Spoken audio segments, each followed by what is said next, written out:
All right, this is page 10, a reminder on how to do page 10 from your homework.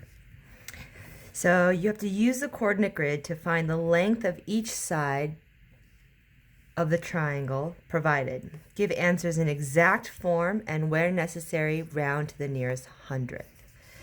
So in this case right here, if it goes horizontal or vertical, we can just count it. So like 1, 2, 3, 4.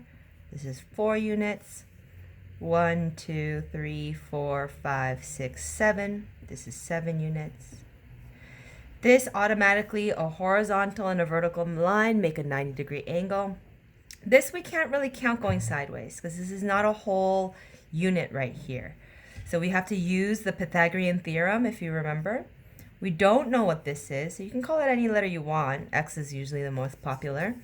And then I'm going to use the Pythagorean theorem that says leg squared plus leg squared is equal to your hypotenuse squared. Now 7 squared is 7 times 7, which is 49. 4 squared is 4 times 4, which is 16.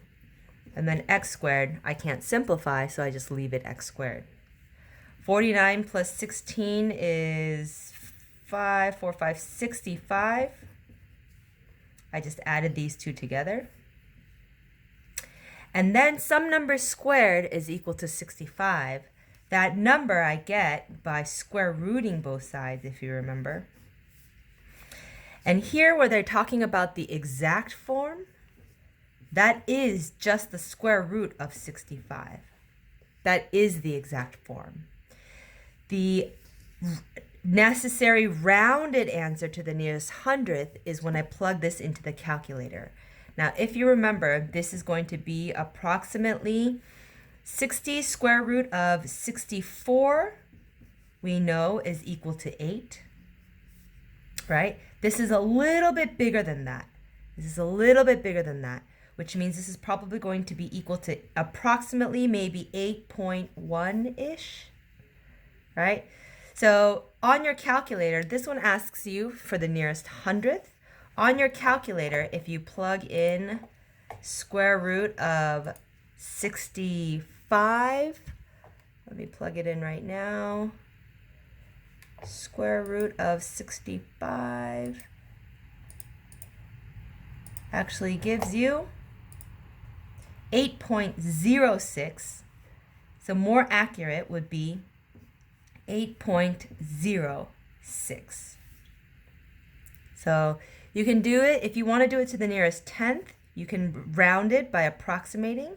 Otherwise, you can grab a calculator and plug in the square root of 64 and get 1 to the nearest hundredth. So that's going to be this one right here. I'm going to write it in, 8.06. So you're going to do that for numbers 2, 3, and 4. For number 4, you can find this part is easy, 1, 2, 3, 4. You can find this side by actually breaking it down into 2 and 2. 2 squared plus 2 squared equals this side squared. So this could be your x, and you already know you can use half the triangle at 2 and 2. All right, that's it.